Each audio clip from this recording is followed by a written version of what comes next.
My wife Stacy didn't just want a divorce. She wanted to erase me. She wanted to scrub my existence out of my own house like I was a stain on the carpet.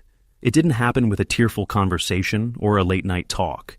It happened with a slam of a briefcase on my kitchen island, the granite island I paid for with 3 years of overtime, and a smirk that I still see when I close my eyes. I walked in on a Thursday, 6:30 p.m. I was dead on my feet. I work underwater construction high pressure, dangerous freezing cold. My body felt like a bruised peach. I just wanted a beer and maybe to watch the game. I unlocked the door, and the first thing I noticed was the smell. Not dinner, expensive cologne, the kind that smells like musk and money. Stacy was in the kitchen. She wasn't cooking. She was sitting on a bar stool, swirling a glass of my good scotch, the 18-year-old bottle I was saving for our anniversary. Next to her was a guy, suit sharp enough to cut glass, hair perfect, teeth too white. He didn't look at me like an intruder. He looked at me like I was the intruder.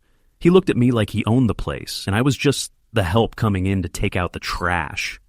"You're early," Stacy said. No hello, no how was work, just an accusation. "Who's this?" I asked, dropping my duffel bag. It hit the floor with a heavy thud. "This is Silas Thorne," she said, taking a sip of my scotch. "He's my attorney, and you need to sit down, John. We're done." The air left the room. It felt like I'd been punched in the gut. "Done? What do you mean, done?" Thorne slid a stack of papers across the granite. "She means the marriage is dissolved, Mr. Weaver. Irretrievably broken. This is a settlement agreement. We strongly suggest you sign it." I looked at the papers, then at Stacy. She wasn't looking at me. She was picking a piece of lint off her blouse. She looked bored. Bored! While she was nuking our 10-year life together. "Read it," Thorne said, his voice smooth, arrogant. "It's quite simple. Stacy gets the house, Stacy gets the cars, Stacy gets 70% of the marital assets, including your pension and your 401k. And you agree to spousal support of $3,500 a month for the next 8 years. I choked. Actually laughed out loud, but it sounded like a bark. $3.5 grand? Stacy, I take home 5. The mortgage is 2. You want me to live on, what, negative money? Stacy finally looked at me. Her eyes were ice. That's not my problem, John. You've held me back long enough. I have potential. I have needs. And you're just a laborer. You're never going to be anything else. I paid for your potential, I shouted, the rage finally spiking hot in my chest. I paid for your master's degree. I paid for that failed boutique. I paid for your networking trips. Investments, Thorne corrected instantly. Marital investments, which are now assets. And since Stacy has become accustomed to a certain lifestyle, the court will uphold this. Look, here's the reality, John. You have a week, 7 days. Sign this by next Thursday at 5 p.m., or we go to court. And if we go to court, I will bury you. I will uncover every receipt, every beer you bought, every time you raised your voice. I will paint you as unstable, dangerous, and incompetent. I charge $600 an hour. Can you afford that? Because Stacy can. My head was spinning. Stacy can't afford a pizza, let alone you, I spat out. Stacy smiled. It was a cruel little smile. Silas is working on a contingency. He believes in my case. He believes I'm a victim of financial abuse. Financial abuse. The woman who had a closet full of designer bags while I was wearing boots held together with duct tape was calling me an abuser. 7 days, Thorne repeated. Get out. Find a motel. We need the house vacant to appraise it properly. This is my house. I stepped forward. Thorne didn't flinch. He just tapped his phone on the counter.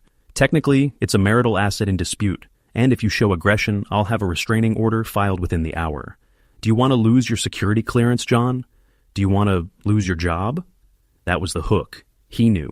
He knew my job required a pristine record. 1 domestic dispute, 1 police report, and I'm uninsurable. I'm fired. Stacy knew exactly where to hit to cripple me. I looked at her.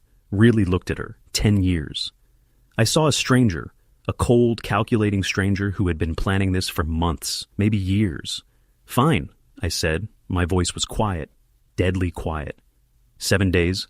I grabbed my bag. I didn't pack clothes. I didn't take a toothbrush. I just walked out. I got in my truck, drove 2 blocks, pulled over, and screamed until my throat tasted like blood. I punched the steering wheel until my knuckles split. She thought she had won. She thought I was just a dumb construction worker who would roll over to save his job. She forgot one thing. She forgot I wasn't an only child. I hadn't talked to my brother Ryan in 4 years. Not since he missed Dad's funeral because he was closing a deal in Tokyo. We were different. I built things, Ryan destroyed things. He was a corporate liquidator. Companies called him when they wanted to gut a business, fire everyone, and sell the scraps for millions.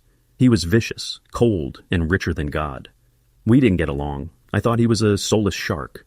But right now, I needed a shark. I dialed his number. It was late, but Ryan didn't sleep. He answered on the second ring. John?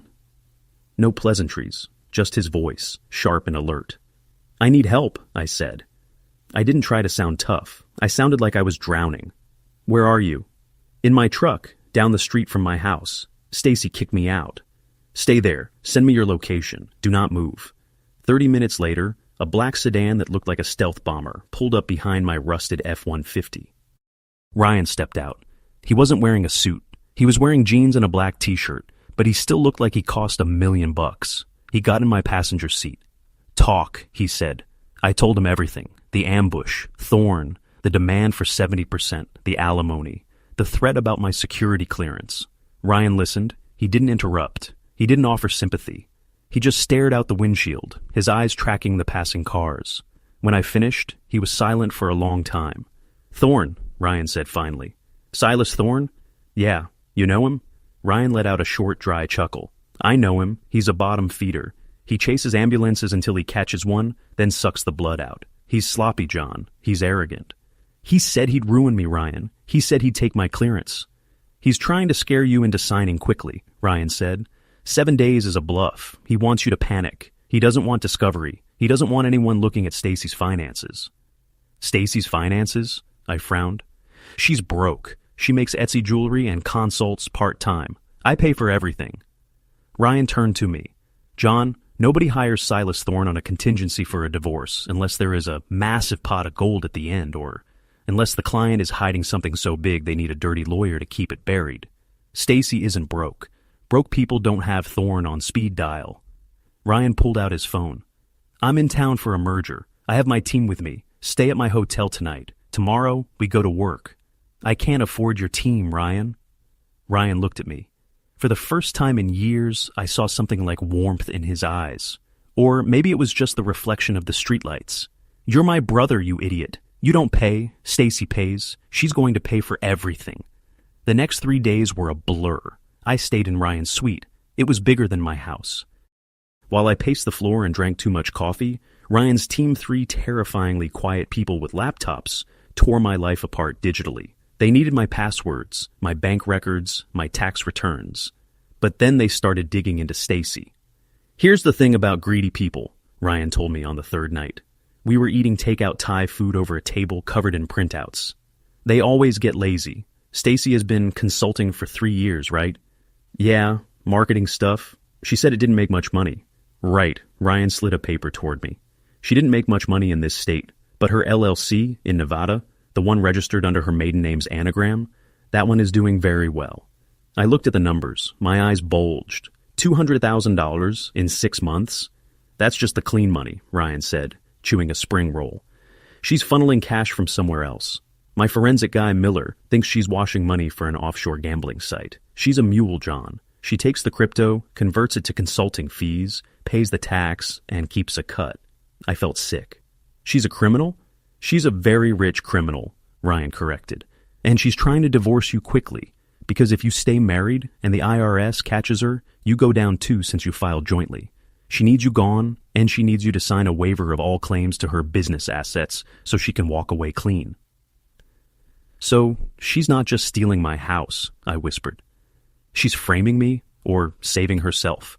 Both. She's demanding alimony to make it look like she needs the money, to cover the fact that she's sitting on $500,000 in unwashed assets. It's actually clever. Evil, but clever. What do we do? I asked. The deadline is Thursday. Ryan smiled. It wasn't a nice smile. It was the smile of a wolf looking at a limping sheep. We wait. We let her think you're scared. We let her think you're broken. And then, on Thursday, we show up. Thursday came. I hadn't slept in 24 hours. My nerves were fried. I put on my one good suit. It was a bit tight in the shoulders. Ryan wore a navy blue bespoke suit that probably cost more than my truck. We drove to Thorne's office. It was in a strip mall, but a fancy one. the kind with a fountain out front. We walked in. The receptionist looked at me, then at Ryan, and I saw her swallow hard. She knew quality when she saw it, and Ryan radiated power.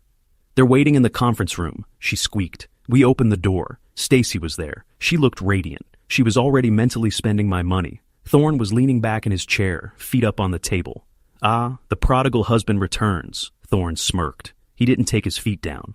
"And you brought a friend. Moral support? That's cute." Stacy looked at Ryan, and her eyes widened slightly. She recognized him. Not as my brother, she'd only met him once briefly, but she recognized the type. "Who is this?" Stacy asked, her voice tight. Ryan ignored her. He walked to the head of the table, picked up Thorne's feet by the ankles, and dropped them to the floor. It wasn't violent, but it was humiliating. Thorne scrambled to sit up, his face turning red. "I'm Ryan Weaver," Ryan said, sitting down. "John's counsel." "You can't just barge in here," Thorne sputtered. "I haven't received a letter of representation. This is highly irregular." "Shut up, Silas," Ryan said. He didn't shout. He just said it like he was scolding a dog. "We're here to sign." Stacy relaxed visibly. "Good. You came to your senses, John." "Well, not that agreement," Ryan said. He opened his briefcase. He pulled out a single thick binder. He slammed it onto the table. The sound echoed like a gunshot. "What is this?" Stacy asked. "That," Ryan said, "is a complete audit of Stellar Marketing Solutions LLC based in Reno, Nevada.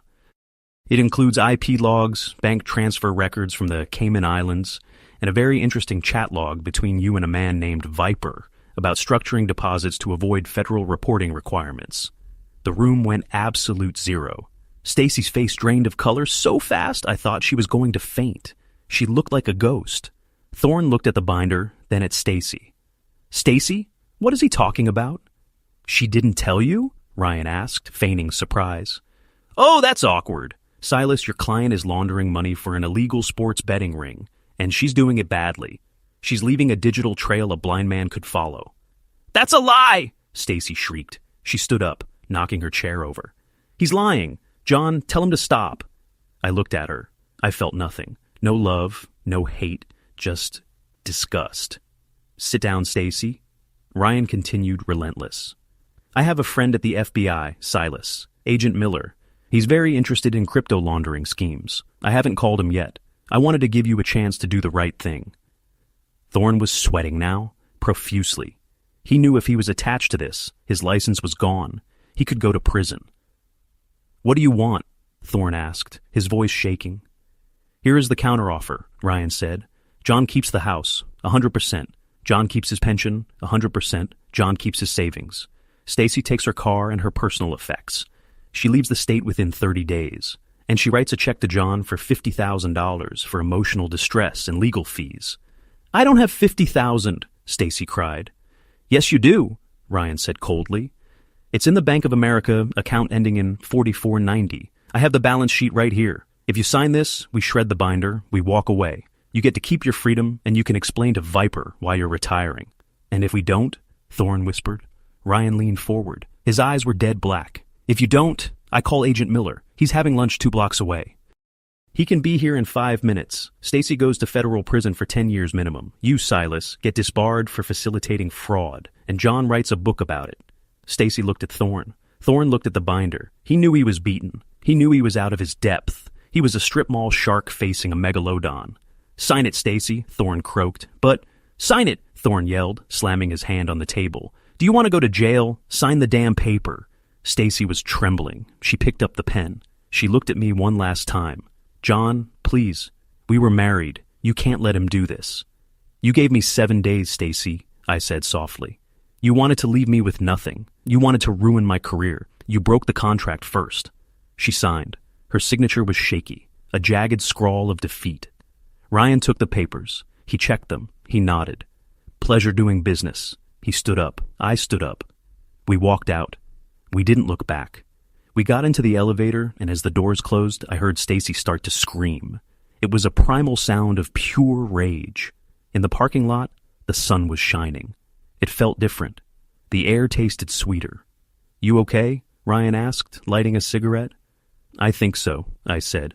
"Did you really have an FBI agent waiting?" Ryan laughed. "No, Miller is my accountant. He's terrified of guns, but Stacy didn't know that.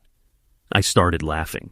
I laughed until my sides hurt, until tears streamed down my face. It was the relief of a man who had been standing on the gallows and watched the executioner trip and fall.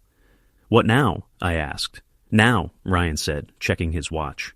"I buy you a steak, then you go home. You're home, you change the locks, you get a dog, and you live your life." That was 6 months ago. Stacy disappeared. I heard she moved to Arizona. I don't care. I kept the house. I used the $50,000 to finish the renovations and put in a pool. Ryan comes over on Sundays now. We watch football. We don't talk about feelings, but we're brothers again. Last week I got a letter in the mail. No return address. It was just a photo of me and Stacy from our wedding, torn in half. I threw it in the grill and watched it burn. The flames were bright, hot, and quick, just like her. I took a sip of my beer. I looked at my backyard, at the pool, at the life I reclaimed from the edge of the cliff. She told me I couldn't afford to fight. She was right, I couldn't. But she forgot the most important rule of the playground. It doesn't matter how big you are. It matters who has your back. And I've got the biggest monster in the yard on my side.